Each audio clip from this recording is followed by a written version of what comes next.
They had lived on 7 for 3 generations. They were a peaceful people. Their bodies were tall and thin, with soft blue skin and large wings that caught the light like glass. Their eyes were big and round, filled with many tiny parts that let them see in ways humans could not understand. They built their homes from the trees of the jungle moon, and they raised their children in safety, far from the wars that burned across the galaxy. The colony was called, it was a good name. The twin sons of the system warmed the jungle and they had found happiness there. They were not fighters. They had no army. They believed that if they stayed quiet and caused no trouble, the universe would leave them alone. They were wrong. They came on a morning like any other. Their ships fell from the sky like dark stones and fire followed them. There were reptiles, cold and cruel. Their scales were green and black and their eyes held no mercy. They did not come for land or resources. They came for slaves. They were weak, easy to capture, and their delicate bodies could be sold for good prices in the dark markets of the outer systems. Within hours was burning. 4 systems away, a cargo ship called the Quiet Thunder moved slowly through empty space. It was an old ship, patched and repaired so many times that very little of the original metal remained. It carried mining equipment and food supplies, nothing valuable, nothing important. The woman who flew it was named Park. She was 43 years old and her body told the story of a hard life. A long scar ran down the left side of her face from her temple to her jaw. Her left eye was not real anymore. It was a machine, a cybernetic replacement that glowed soft amber in the dark. Burns covered her neck, old wounds that no doctor could fully fix. Her hands were rough, her knuckles from fights she barely remembered. Had been a soldier once. Master Sergeant Park of the United Earth Coalition, 7th Drop Division. She had fought in wars on dozens of worlds. She had killed more enemies than she could count. She had watched friends die in her arms and kept fighting anyway. But that was years ago. Now she was retired. Now she moved cargo from one station to another, and she tried not to think about the past. She tried not to remember the faces of the dead. She was alone in the cockpit when the distress signal came through.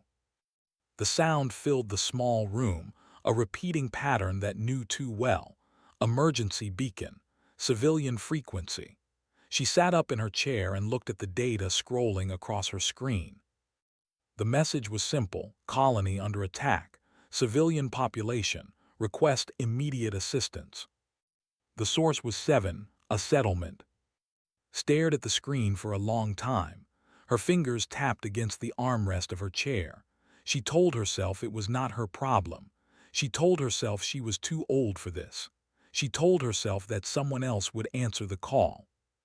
But she knew the truth. She knew how far away the nearest coalition forces were. She knew that by the time help arrived, there would be nothing left to save. The door behind her opened and her co-pilot stepped into the cockpit. His name was Han, and he was almost as old as she was. He had served with her in 3 different wars. When she retired, he retired with her. They never talked about why. Looked at the screen, he looked at. He did not ask any questions. "We're 2 days out," he said quietly. "If we push the engines hard, maybe 30 hours. "The coalition won't reach them for a week," replied. "No, they won't." Silence filled the cockpit. The distress signal kept repeating, a desperate cry into the void that no one was answering. Thought about the life she had built, the quiet years, the empty cargo runs, the long nights when she sat alone and pretended she was at peace. She thought about all the reasons she should turn away, all the logical arguments for staying out of other people's problems. Then she thought about their children hiding in the smoke while monsters with cold eyes hunted them. She adjusted the ship's course without another word. Nodded slowly. He moved to his station and began preparing the engines for a hard burn. Neither of them spoke about what they were doing. Neither of them needed to. 31 hours later, the quiet thunder broke through the atmosphere of 7. What saw below made her stomach turn. The colony was destroyed. Fires burned everywhere, sending black smoke into the purple sky. Buildings had collapsed. Ships lay broken on the ground, circled above the wreckage like birds waiting for something to die. She counted at least 100 soldiers moving through the streets. They were gathering survivors, dragging them toward transport ships. The screams were not loud enough to hear from this altitude, but could imagine them. "How many in this colony?" she asked. "Records say about 3,000, answered, before the attack. 3,000 innocent people, farmers, teachers, children. Now they were being loaded onto slave ships while their homes burned around them." Stood up from her chair. She moved to the back of the cockpit, where a locker held her old equipment. She opened it and looked at what was inside. Her armor was there and dented but still strong. Her rifle, a weapon she had carried for 20 years. Her sidearm, her knife, things she had promised herself she would never touch again. She touched them now. "You can't save all of them," said. He was not trying to stop her. He knew better than that. He was simply stating a fact. "No," agreed, "I can't." She pulled the armor from the locker and began putting it on. The weight of it felt familiar, like meeting an old friend she had tried to forget. "But I can save some of them." Watched her prepare. His face was calm, but his eyes were sad. He had seen her do this before, many times. He had watched her walk into impossible situations and somehow walk out again. He had also watched the pieces of her soul that did not make it back. "I'll keep the ship ready," he said. "When you call for extraction, I'll be there." Nodded, she checked her rifle one more time, then moved toward the door. Called after her. She stopped but did not turn around. "Come back," he said simply. For a long moment she did not respond. Then very quietly she spoke. "I'll try." The door opened. Hot air rushed in from outside, carrying the smell of smoke and death. Stepped out onto the loading ramp and looked down at the burning colony below. She was one person, one tired, broken person against an army of monsters. But she had made a choice. She had heard a cry for help and she had answered. The rest did not matter. She jumped from the ramp and fell toward the smoke, toward the fire, toward whatever waited for her below. And as she fell, she felt something she had not felt in years. Purpose. Landed hard on the ground. Her knees bent to absorb the impact, and she rolled forward into the shadow of a collapsed building. Smoke covered everything. The air was thick with it, and the heat pressed against her skin, even through her armor. She stayed low and listened. The sounds of the attack were all around her. Soldiers shouting orders in their harsh language, energy weapons firing in the distance, screams that rose and then went silent, the crash of buildings falling apart. Checked her rifle and began to move.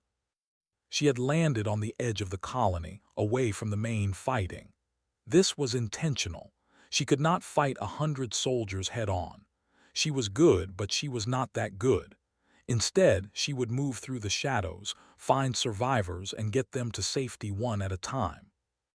It was slow work, it was dangerous work, but it was the only way. The first patrol found her 10 minutes later. There were 3 of them, moving down a narrow street between burning buildings.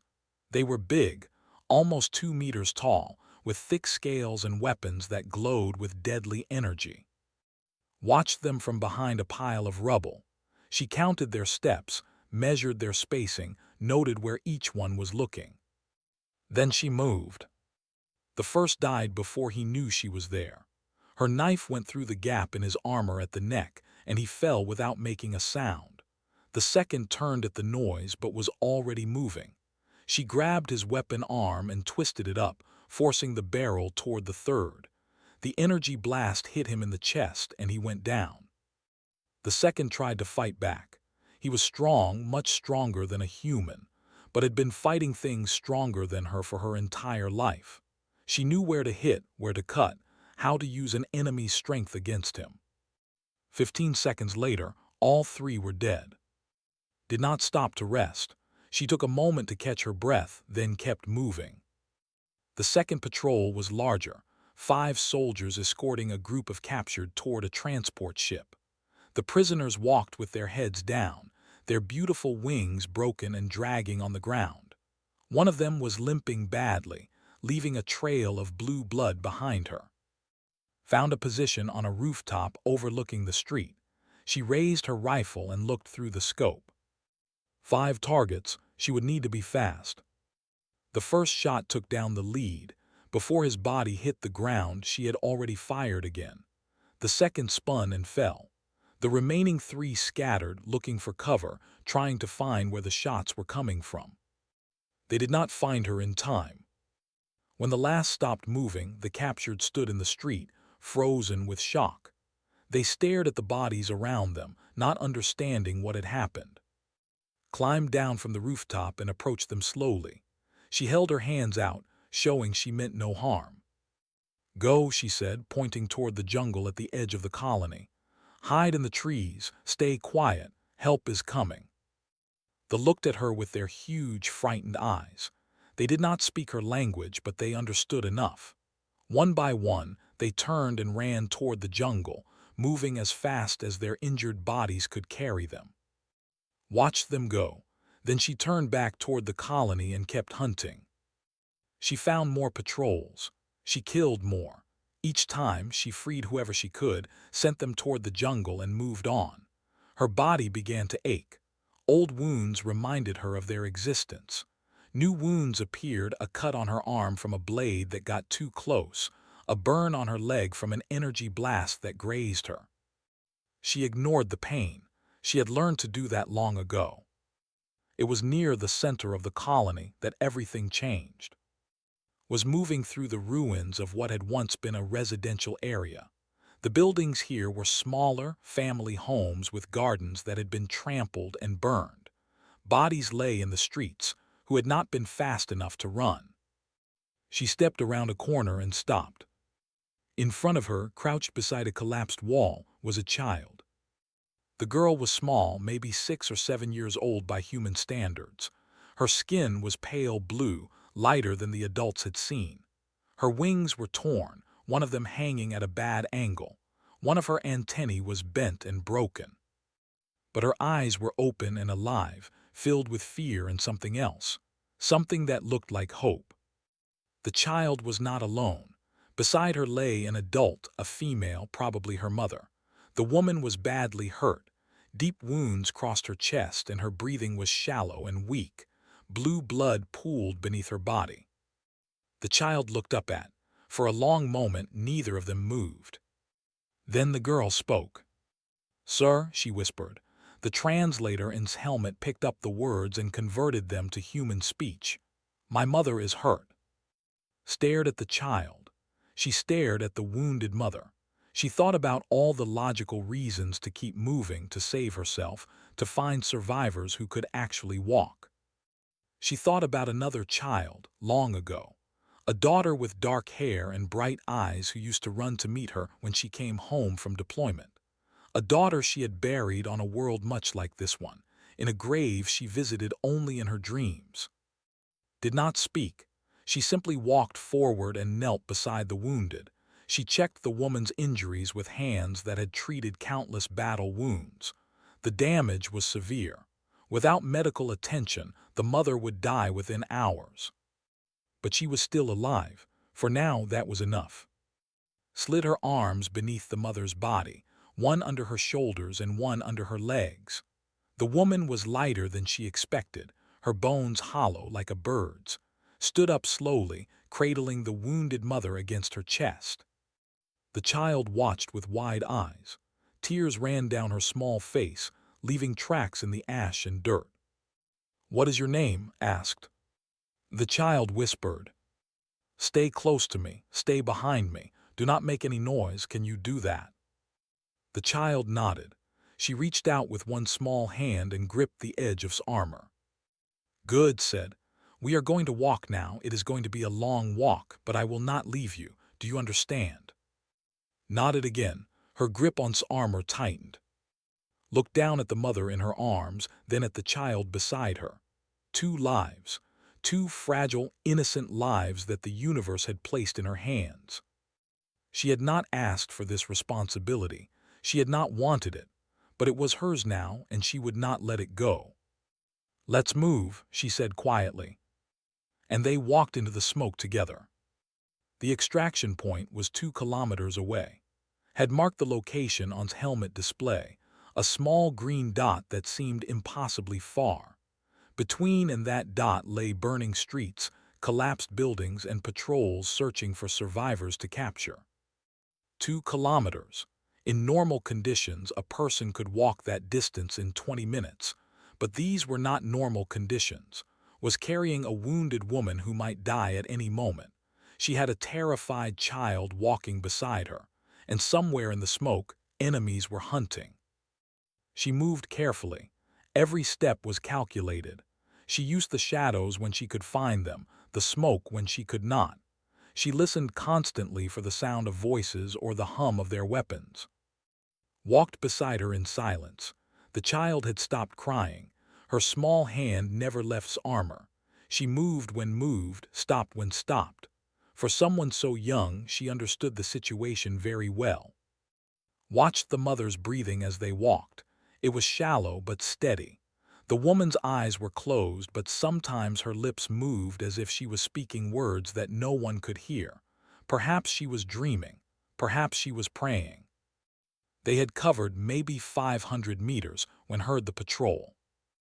Voices echoed through the ruins ahead, stopped immediately and pressed herself against a broken wall. She looked around quickly, searching for options. There was a collapsed building nearby, its walls creating a small hidden space. Moved toward it, stepping over debris as quietly as she could. "In here," she whispered to. "Stay hidden, stay quiet, do not come out until I tell you." She set the mother down gently in the hidden space, crawled in beside her, wrapping her small arms around the unconscious woman.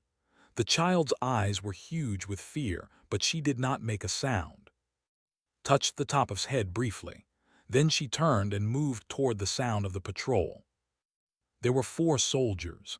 They were spread out, searching through the rubble for survivors. They worked methodically, checking every hiding spot, every shadow. Watched them from behind a piece of fallen metal. She counted their weapons, noted their positions. 4 was more than she wanted to fight at once, especially when she needed to be quiet. She waited. One of them moved away from the others, drawn by something he saw in the distance. He walked past his position, close enough that she could see the pattern of his scales. She struck without warning.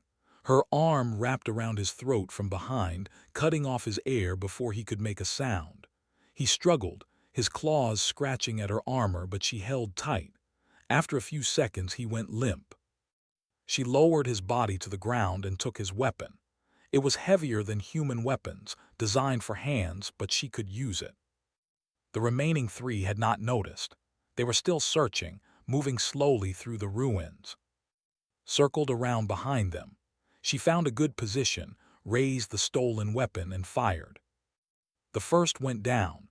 The other 2 spun toward the sound but was already moving. She fired again, catching the second one in the chest. The third raised his weapon, but she was faster. Her shot hit him before he could pull the trigger. Silence returned to the street. Checked each body to make sure they were dead, then returned to the hidden space. Looked up at her with relief flooding her small face.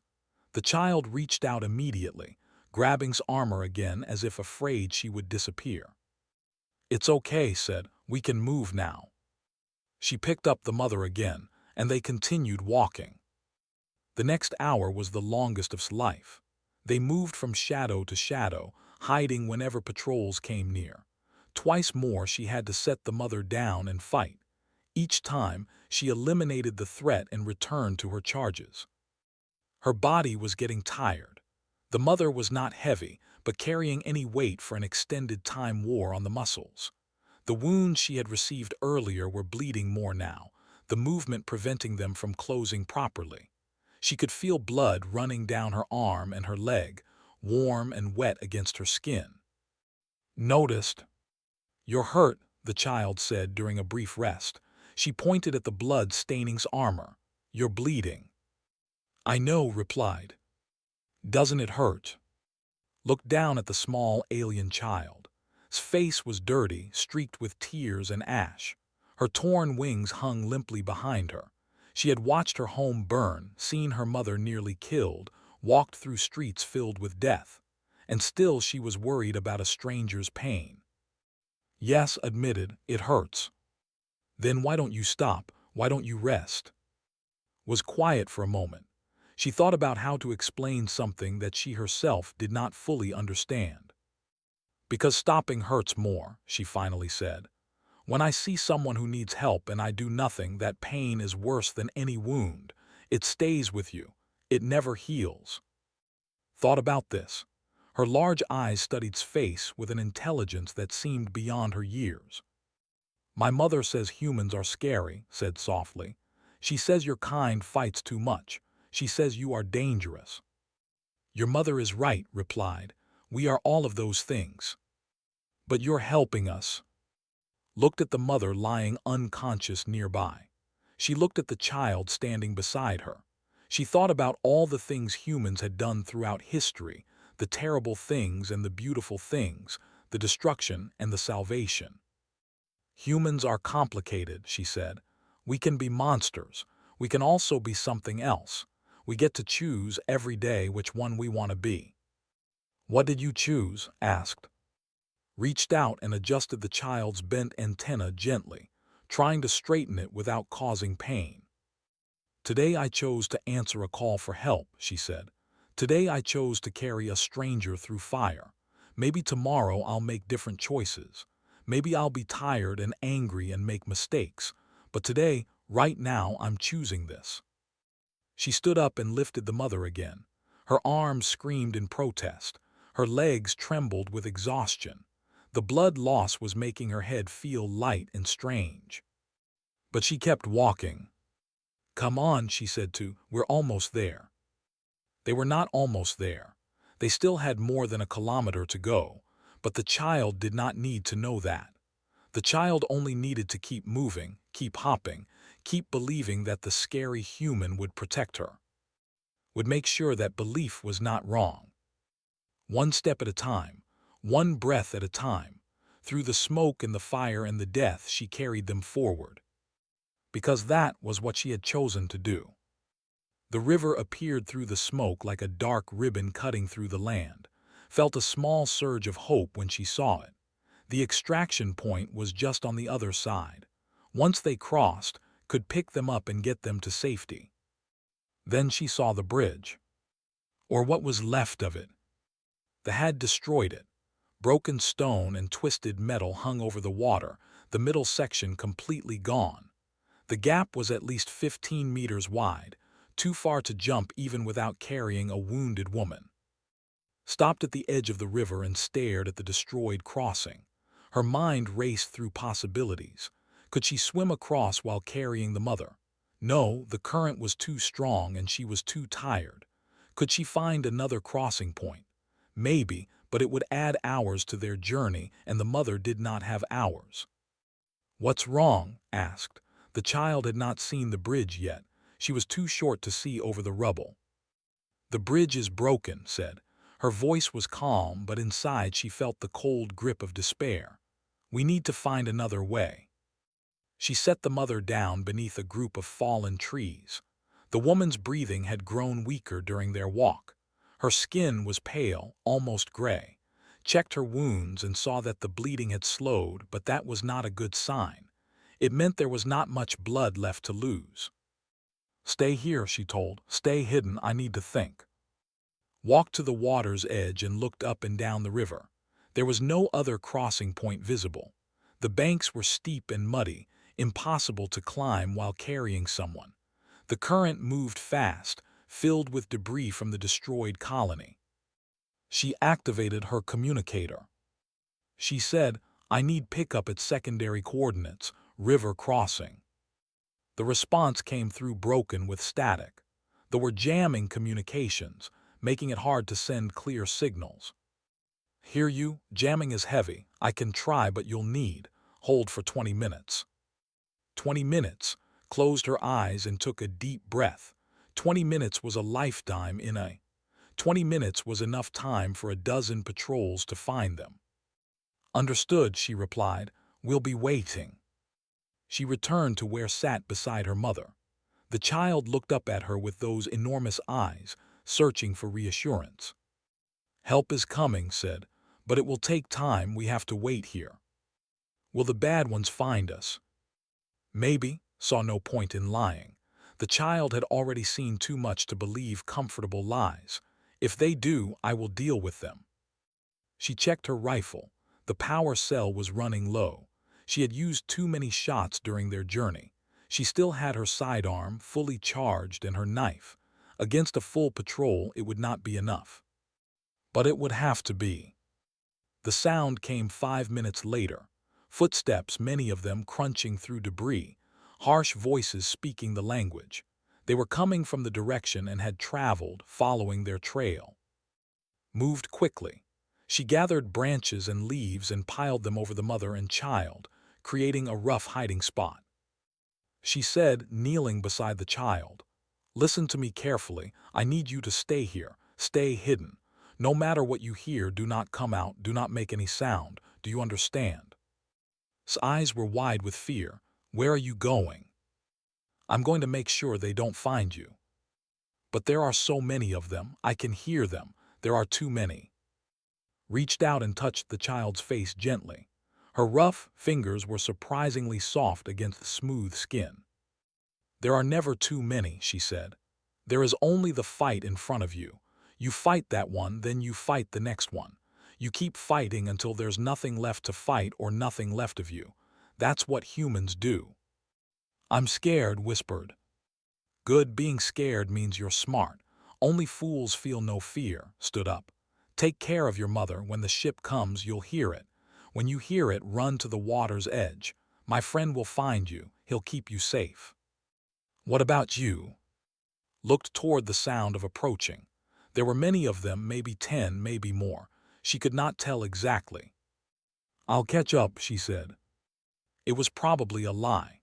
They both knew it was probably a lie, but nodded anyway, accepting the words because accepting them was easier than accepting the truth. Picked up her rifle and walked toward the enemy. She found a good position behind a large piece of fallen stone. It gave her cover while letting her see the path that would take. She settled in, checked her weapon one more time and waited. They came into view a minute later. She counted 12 soldiers, moving in a loose formation. They were following the trail of blood she had left, the drops of red that marked her path like bread crumbs. 12 against 1. The odds were bad. The odds had been bad her entire life. She raised her rifle and fired. The first fell. The others scattered, diving for cover, their training kicking in immediately. Return fire streaked toward her position, energy blasts that scorched the stone and turned the air to heat. Moved, she could not stay in one place or they would surround her. She ran to a new position, firing as she moved. Another went down, then another. But there were too many. They were spreading out, trying to flank her. She could hear them shouting to each other, coordinating their attack. Her rifle clicked empty. She threw it aside and drew her sidearm.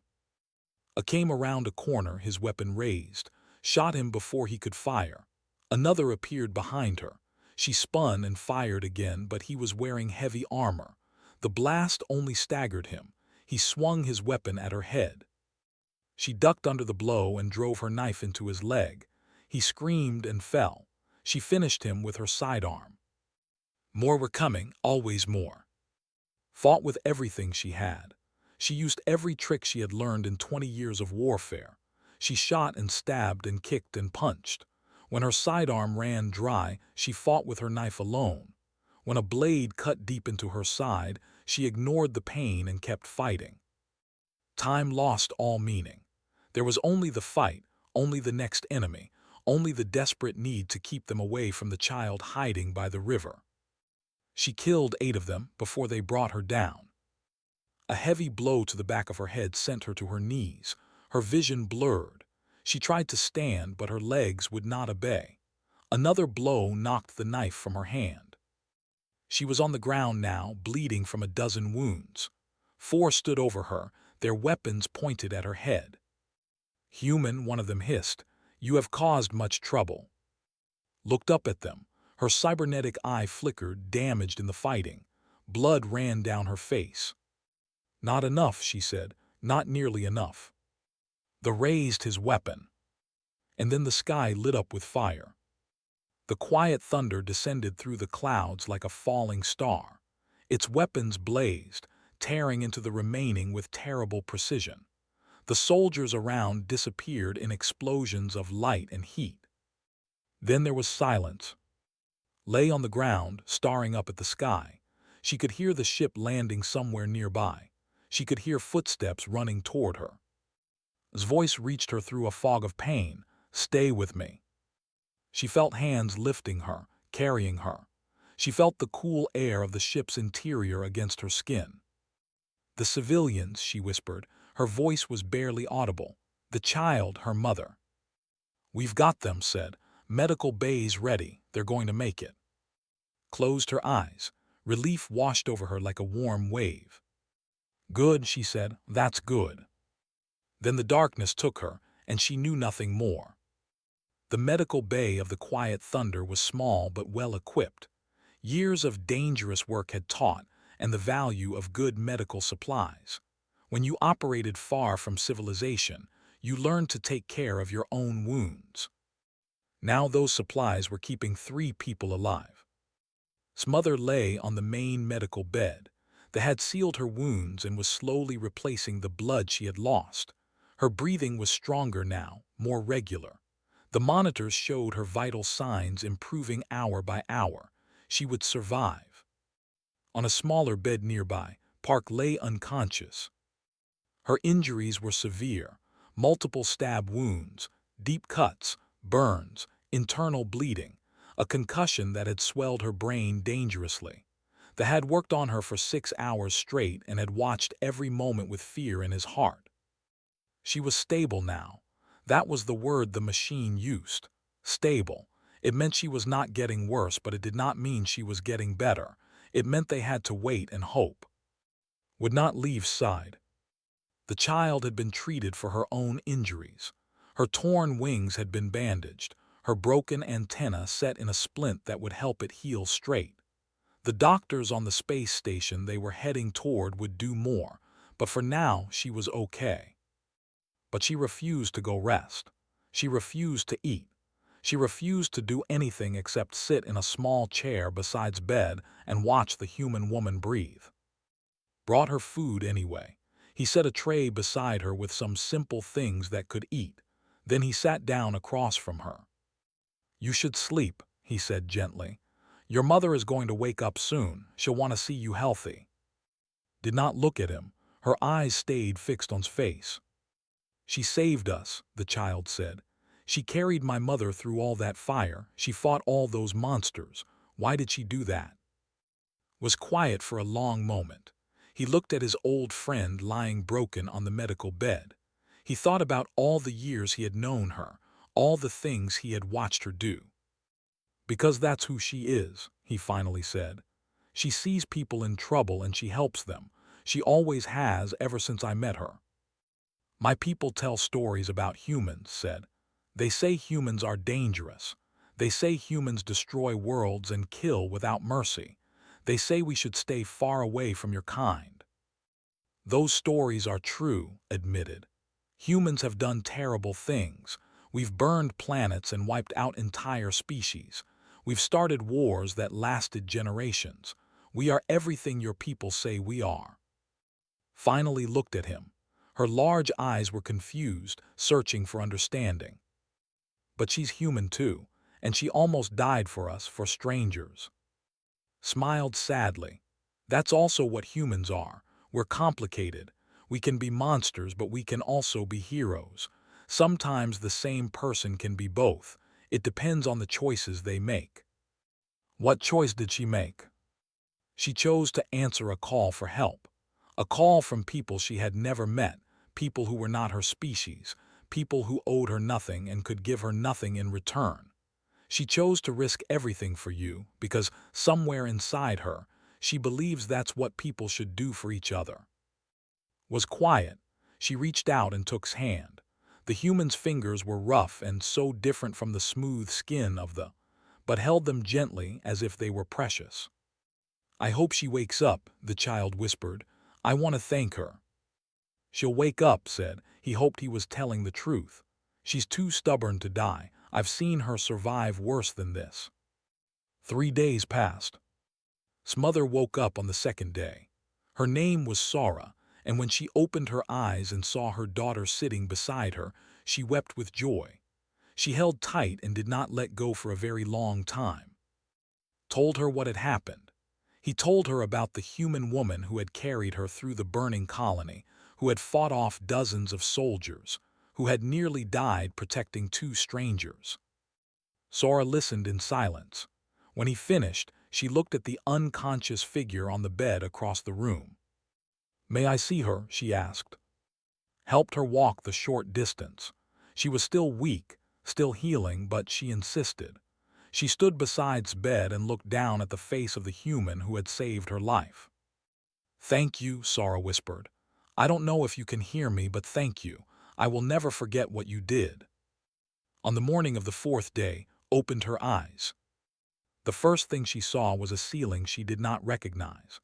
The second thing she saw was a small blue face hovering over her, huge eyes filled with tears and joy.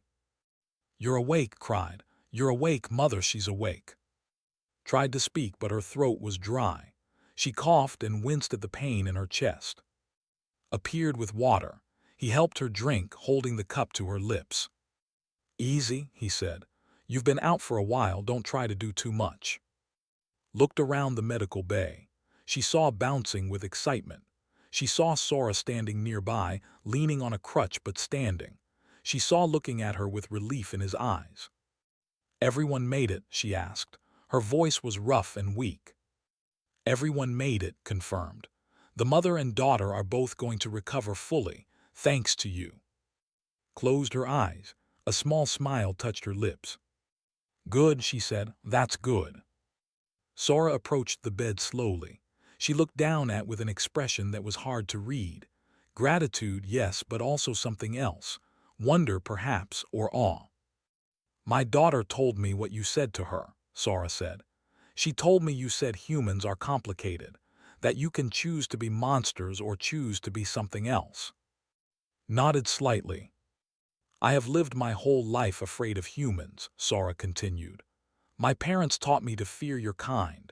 Their parents taught them the same. For generations, we have believed that humans were our enemies. She reached out and took's hand, just as her daughter had done.